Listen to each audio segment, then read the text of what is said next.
Hi, I'm Jen Cates, and I'm the Director of Global Health and HIV Policy at the Kaiser Foundation. And Kaiser is an independent family foundation that has nothing to do with Kaiser Permanente. We are a nonprofit philanthropy that focuses our efforts on analyzing policy, doing policy research and analysis, and doing media and communications on health issues. We're an operating foundation, so that means that every day I come here and actually do work and analysis on these issues. And what we try to do is get information out to the public and to policymakers on health issues, global health issues, domestic health issues. So that's what we do. What brought me to this place was about 20-something years ago, I started to get very engaged in AIDS activism. And that was because of friends I knew who were affected by HIV, and this was before there was really a major government response in our country, let alone around the world. And I became really engaged in doing community politics. And that led me to try to figure out how I could make a difference in policy. And once I started doing that and learned more about HIV, I got really into trying to make a difference globally.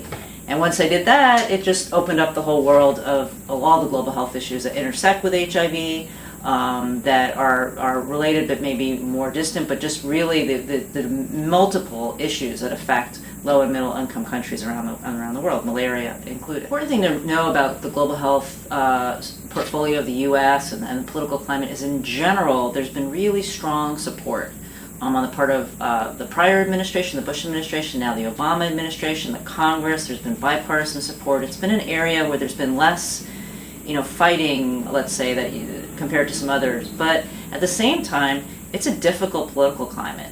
We are, at the sort of tail end of the worst of a global economic crisis, but that's had effects on our budget. And at the same time, it's had effects on the budget and the needs of people around the world that we help. So going forward, and at this point, even though there's support, I think there's some concern about, what funding will be there. How are we going to maintain our commitments that we have around the world and scale those up?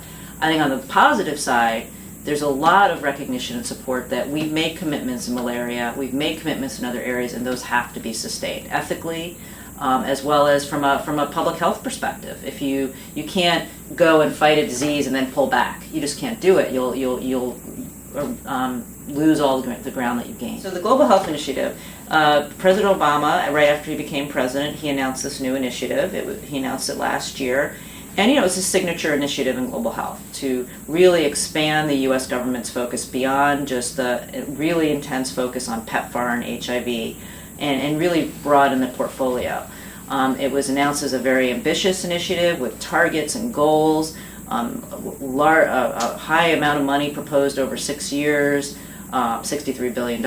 What was very clear from the initial announcement was that the role of PEPFAR, HIV, and funding for the Global Fund, and the role of the PMI, the President's Malaria Initiative, and malaria was central to the Global Health Initiative. That, in fact, malaria was one of those areas that was very clearly illustrates all of the bridging and all of the sort of comprehensive approach that the government was trying to go to. Malaria is, if you combat malaria, you're saving the lives of women and children. If you want to save the lives of women and children, you combat malaria. So I see the PMI and malaria as very central to everything going on with the Global Health Initiative. It's really a key component. Some of the major challenges are that it was an ambitious initiative. It was announced, as a big new proposal with targets, with principles, but really executing those, implementing those, making those happen. It's a lot easier said than done. And I think the administration is faced with now trying to figure out what it means to implement. It's selected some countries where it's going to sort of pilot its approach. And I think that's a good thing. But there's a lot of challenges that are going to be faced, and really, how do you work with countries? A big emphasis of the GHI is country partnership, country ownership. But what does that really mean? Another big emphasis is a women and girls-centered approach. What does that really mean? So a lot of us in the community are looking to see, how is this going to be implemented?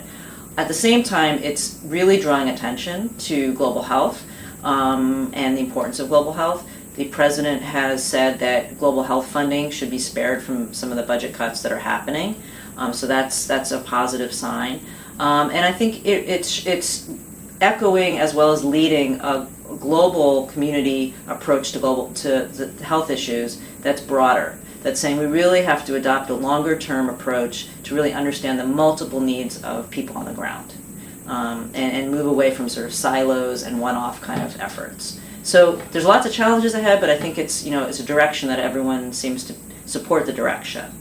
I would just reiterate that for people that are thinking about getting involved, there's an amazing amount you can do. I mean, I started doing this with sort of a domestic focus on HIV, and now I'm doing global health policy. And the connections now seem very obvious to me, so I think everyone should get involved.